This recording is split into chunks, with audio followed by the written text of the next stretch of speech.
Eh salut! Bon, je me suis dit que ça faisait un petit moment qu'on n'avait pas blablaté.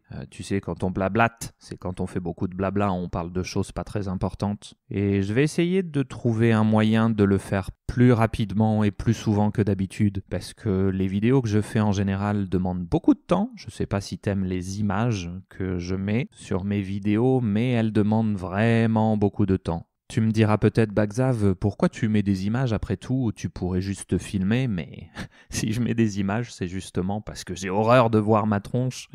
J'aime pas mettre ma tête sur Internet. Bon, voilà. Quelques petits sujets aujourd'hui. On va d'abord parler de ma démotivation.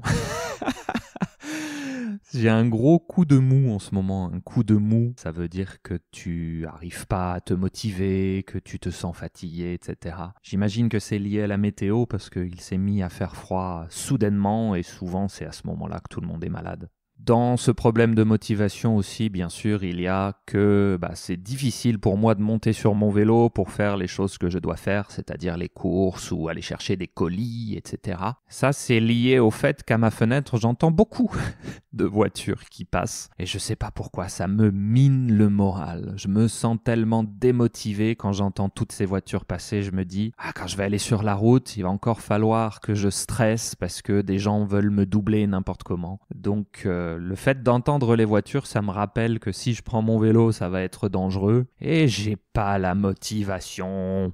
Et dans cet ordre d'idées, ce dimanche, je me suis réveillé, il pleuvait, j'avais pas envie de sortir et c'était un week-end sans ma fille ce week-end. Donc, quand ma fille elle est pas là, j'ai tendance à pas me sentir super motivé. Ça doit être un truc de papa poule, hein. Dès que ma fille elle est partie, je broie un peu du noir. J'aime pas du tout quand elle n'est pas là. Et je devais travailler ce dimanche parce que quand ma fille n'est pas là, je préfère travailler, oui, justement pour ne pas passer ma journée à déprimer. Il y a beaucoup de gens, je pense, qui me diront c'est trop bizarre parce que quand mes enfants sont pas là, je fais la fête, je suis trop content. Mais alors moi, c'est complètement le contraire. Mais bon, il y a quand même ce sentiment quand tu te réveilles un dimanche matin, il pleut dehors, t'as pas envie de te lever, tu veux rester dans ton lit toute ta journée et tu te dis mais pourquoi tu fais ça? Pourquoi tu travailles un dimanche? Il y a quand même cette sensation qui existe malgré le fait que c'était mon choix. Voilà. Ça, c'est pour le sujet de la démotivation. Mais j'ai eu aussi énormément de chance ce jour-là parce que j'ai eu des leçons qui étaient super productives, on va dire. Et puis, comme je t'ai déjà dit, j'adore mon travail. C'est pas parce qu'on adore son travail qu'on veut travailler beaucoup, attention.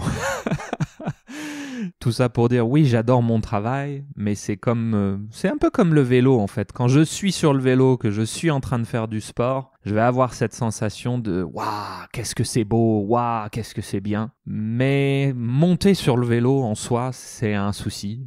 Tu me diras si ça t'arrive à toi aussi de penser comme ça. Moi, je suis curieux. Et donc, qu'est-ce qui s'est passé pendant mes leçons qui était intéressant? Une étudiante que je suis depuis quelques années m'a remercié parce qu'elle a progressé en français ces derniers temps et que ça lui a permis dans ses études, puisqu'elle fait un master, d'avoir des performances qui lui paraissent meilleures. Moi, j'avoue que j'étais un peu frustré dans ces leçons parce que, tu sais, il y a beaucoup de types d'étudiants différents qui existent et il y a des étudiants qui n'arriveront pas ou n'arrivent pas à étudier seuls. C'est pas des étudiants autonomes, on va dire. Et c'est pas un jugement de valeur, hein, ce que je fais. C'est pas une critique du tout. Chaque personne est différente. Et je pense que c'est aussi mon rôle de donner un contexte et de donner une motivation. Mais avec cette étudiante, j'avais tout essayé.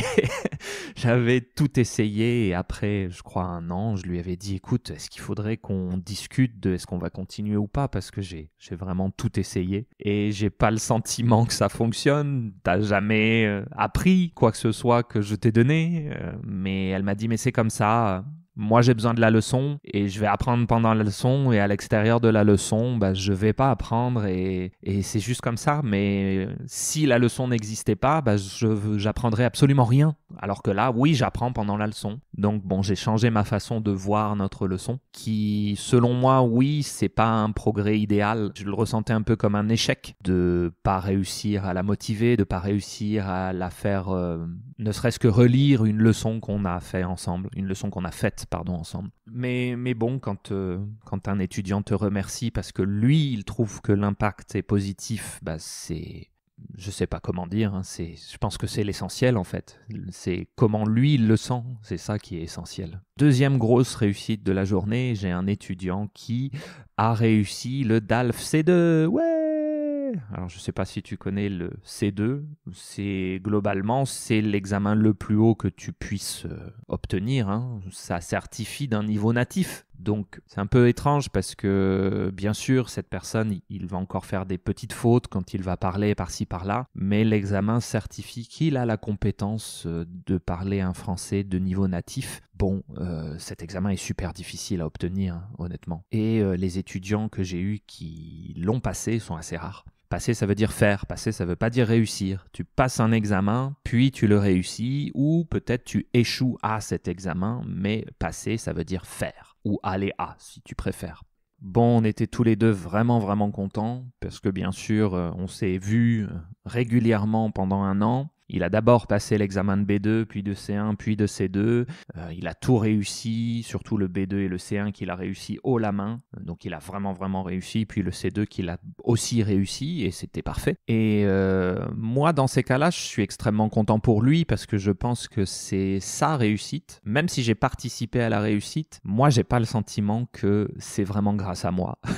C'est pas comme ça que je le ressens ou que je le pense. Mais bon, apparemment, lui, il trouve que j'ai été d'une très grande aide et j'en suis très heureux. Je dis souvent que le travail de professeur, c'est un peu comme le travail de cheminot. Un cheminot, c'est quelqu'un qui travaille, tu sais, dans les compagnies de train. Et donc, moi, je trouve que ce que je fais, c'est poser des rails. Donc, les rails sur lesquels le train va avancer. Toi ou vous ou quelqu'un en tant qu'étudiant, il peut arriver à destination.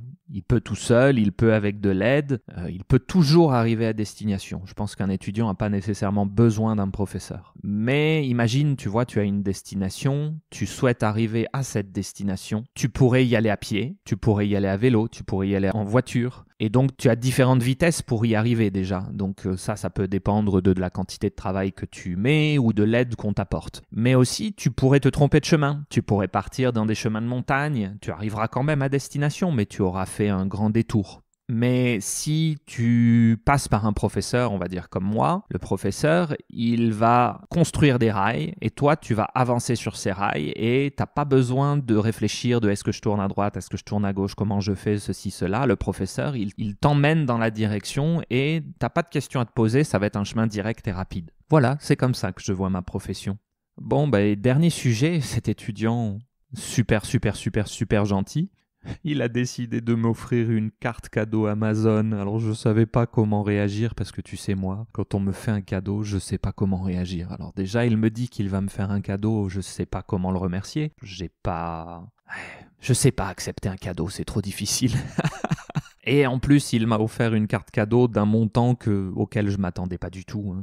Un montant trop élevé selon moi. Donc j'ai pas su comment le remercier, j'ai pas su comment réagir parce que quand j'ai vu le montant, j'ai dit quoi ? Mais t'es fou ! Et bien sûr, comme je ne sais pas dépenser d'argent pour moi ou comme je ne sais pas accepter un cadeau, bien sûr je ne l'ai pas refusé. Mais ce qui était très bien, comme il m'a offert une carte Amazon, j'ai dit c'est fantastique, je vais pouvoir acheter des cadeaux pour Noël, pour mes nièces, pour mon neveu, pour ma fille, pour mes parents, pour tout le monde, quoi. Donc je sais vraiment pas utiliser de l'argent pour moi. J'ai dit écoute, je te remercie énormément pour ce cadeau et sache que je vais l'utiliser pour acheter des cadeaux de Noël pour les enfants. Voilà. Bon, ça c'était mes nouvelles de cette semaine. Je vais mettre très peu d'images sur cette vidéo. J'espère qu'elle te plaira et je vais pas mettre de musique non plus. Vraiment, j'ai beaucoup de doutes sur la façon dont je fais les vidéos, hein. Mais là, je vais faire à l'essentiel. Voilà. À plus pour la prochaine fois où on blablatera.